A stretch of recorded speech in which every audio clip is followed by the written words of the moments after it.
Hi, I am Rez. This one's getting me busted. Allies versus Soviets matchup, Maistral against Fan. For those of you who watch VODs regularly, it will seem an odd choice of a game. It has been shoutcasted before by Disposer. Well, yes, I'm going to do it again. But not because the game's so brilliant, but because it's so horrible. It shows all Red Alert 3 flows just in 15 minutes. With that in mind, let's start the run. Fun on the right, Maistral on the left. What we can see? We can see the Jumanji style, which involves mass beer and dog spam in the fight to control the old barracks. Later we will see probably Maistral going for the first airfield to own the game, and Soviet responding to this by entering going fast airfield himself, or just doing some stupid flag spam. Now we can see the dogs battling each other. Now the fun part of it is that whoever got the more of them in this situation, you need one more, wins the fight, apparently when your micro is godly. Yes, so apparently there is more bears. So it's not like you spend, I don't know, 2000s on dogs and you lose every dog while he lost like one bear and only by mistake. The major flaw of this situation is that it's a rock versus rock situation where whoever has one more unit with the perfect micro in mind wins the full fight, when the one side loses all his units and the other side does not lose any unit at all, which means the other player has to rebuild his full army from a scratch again. This is a serious stupid flaw, and it's not really fun. Like, who's supposed to be? Now the other fun and stupid part about this that those dogfights, those Jumanji fights, have no point. Well, the engineer who can cap the old barrack costs 500, and it gets refunded at the old barrack for the 500. Now you gain additional resource, which is like 15 per 2 seconds. If I calculated it correctly, it will be like 450 per minute.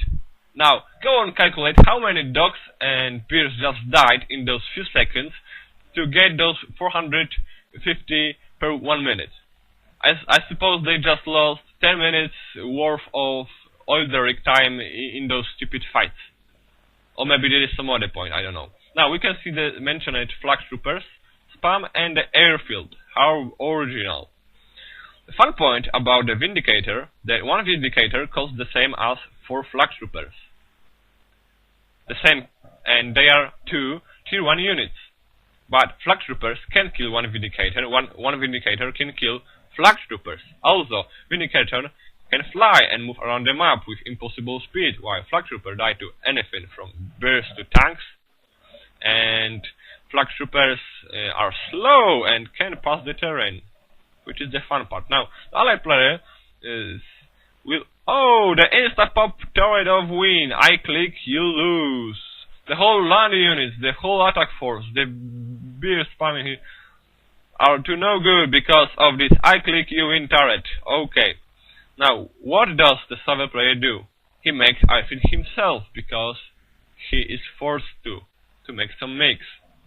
Now, allied player is making free expansion with only airfields and turrets to protect him, and it will do a good job until tier 3, which is the end of the game, to protect him and kill his enemy. Now, both players are eco-booming because they know that the Soviets will be turtling and the allied player will be spamming his noob air. And the fight of skill, the who clicks who faster. 1 Apollo for 2 mix. Congratulations on being the RTS game expert. Now, you can see another airfield. Why not? If it works well, why not make more of them? Second airfield. Now he saw some mix, so he knows I need to counter those mix so I can win. Now, the flag troopers, not enough of them. You need twice, 2 times or 3 times as much as Vindicator, cost-wise, to counter one Vindicator. The fun part about Vindicator is that whether they die or not, they always bomb their targets, so you get your cost refunded. Now we can see Soviet still mass expanding and spamming flag troopers, some beer leftovers, and probably mix. So 2 units for the Soviet player, and 2 units for the Allied player, which is a Superiority Fighter and a Vindicator. The Apollos draw fire from flag troopers, so the Vindicator can fly in and bomb without casualties, which is a noob way. Of course, we need more flag troopers. Click some more flag troopers here, so the game will be more interesting. Now the Allied player scouted this water expansion and will be going to take it down with these dolphins, which are a cheap way to do this.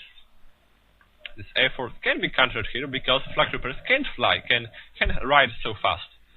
So Vindicators are virtually free to harass this expansion and eventually die because this player has no micromanagement and loses his units to 1 MiG while having like 5 Apollos himself. Now we see those dolphins doing the harassment here. They have a huge attack radius, just like peacekeepers. They are the water peacekeepers. And this expansion is going bye-bye.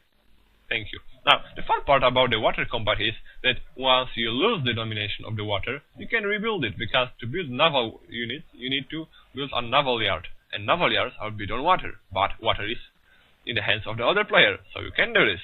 So, once you lose the battle for the water, it can be retaken. Unless maybe with mass air, but as you can see, the other player wins the mass air, and with his superior I-click, you lose your base skills. He manages to make some fine harassment, and because flag troopers can be in 2 places at the same time, he can't do anything about it. So very nice and emotional GG. So now 2 dolphins here, maybe Vindicators still running, or the I-click you die skill, and the whole building goes bye-bye, and the Soviet player can't do anything. Now, what the Allied player does is 2 insta-pop turrets. Why not? Probably he's now making... Yes, he's making the 3rd one. Insta-pop turrets. While Soviet player feels that he can defend himself against the beginning with this many flag troopers. Well, he can't prevent them from bombing the tanks, but he can assure that after bombing the tanks, the Vindicators will die. Which did.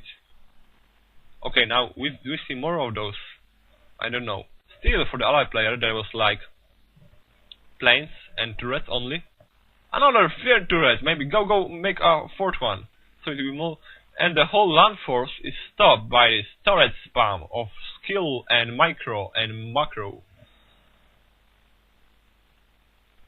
Well, the Soviet player has it harder, so actually he needs to click, he needs to order to back off, to attack, to maybe press D and use the backward move. Well, it's more complicated than select units, click and win. Now, the good part for the Soviet player is that he can outrange those stupid turrets, which Empire players can't, for example. And it's probably going down, but I believe he could make... Yes, he can make another one! Go, insta-pop turrets! Still no unit for the Allied player. He's... I don't know, maybe he's doing something. Another turret, as you can see. Will be going soon, when needed. Now the fight for the spy. Well, what he can do to counter an land army, maybe build his own land army. Let's see those tanks. Well, charging in mindlessly isn't the best choice, without any support. Even in modern warfare you need some support for tanks. Now, what he can do? He can build his own army, maybe some naval army, maybe some air army. No, let's spam some more turrets.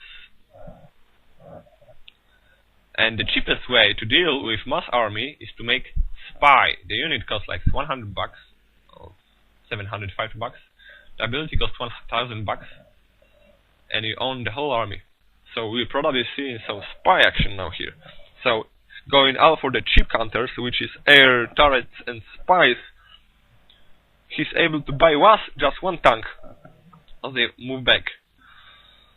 The cryocopter, who is able to fly far away and avoid those anti-air apparently units. Never mind. Just going insta repaired and back to action in no time.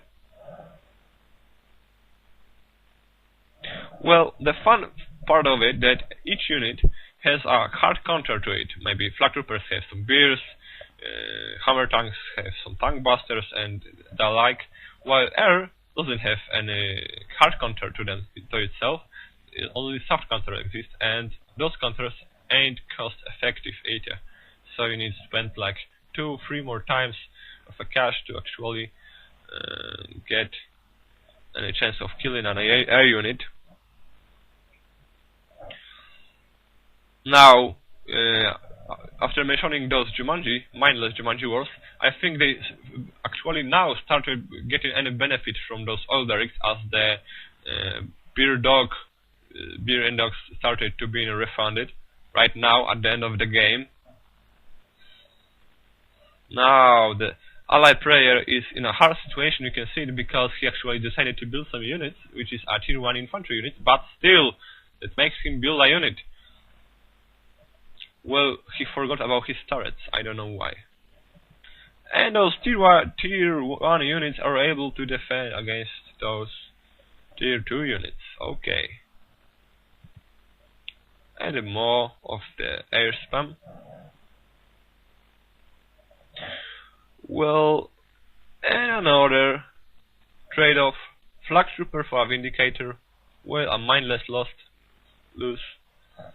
The fun way with the vindicator use is to place them like here, use the return to base ability, which when they fly super fast, you fly to the enemy from behind at the super speed, bomb their targets and place the return to base again, so it's so fast that they can't be taken down, or it's very, very, very hard to take them down. Now we can see Natasha trying to pick up these turrets, but still this tier 3 unique unit is easily countered by this tier 2 units of I-click. And another one-click power, but fortunately for the Soviet player it didn't do any damage. Now Allied player is still keeping dominance over the water. And the trade-off, who will win? Turrets and planes and one skill units and totally no micro of flying above anti-air units against some actual gameplay. Now we see some 2 apocalypse tanks, tier 3 mighty units that's going to bring this battle to an end, but unfortunately a tier 2 unit is able to counter them, not only to kill them but to repay them, which is like 4 tanks difference, because not only the Soviet player loses 2 tanks, but the Allied player gains 2 tanks, which is a 4 tanks overall difference. Now that's a hard situation for the Soviet player, because he needs to do something to slow them, and the Allied player is still playing funny way and I don't know, click and move. And more win of I click this one button. With those many flag troopers stolen, it would be a hard situation for the Soviet player. Well, the Allied player is probably having a hit now. And some more action. I don't know what he's going to do. Some more planes. He doesn't need to make turrets. So maybe some more spies. Oh man. We can see now a tier 3 unit who insta-gives all tier 1 army. And this is GG. Because tier 1 planes, tier 1 turrets and tier 2, I'm sorry, spy are able to stop a tier 3 Soviets on both on air, both on land, not to mention the sea, the sea battles. Well, these games really need some freaking improvements, because there are like 3 balanced matchups right now, and all 3 of them are mirrors. And if you want to watch a decent game, you need to watch the Allies versus Soviet game, which is the only game that's worth actually watching, because the Empire sucks balls. Well, and the fun part about this game is that you can see that Allied player can stay for the most of the game with tier 1, while Soviet player actually clicking some units and abilities. And in the end, if the Soviet player isn't godly better than our player, he will lose. Well, I'm very disappointed. I'm very, very sorry for this round, showing how much I love and hate the game at the same time. And well, thanks for watching.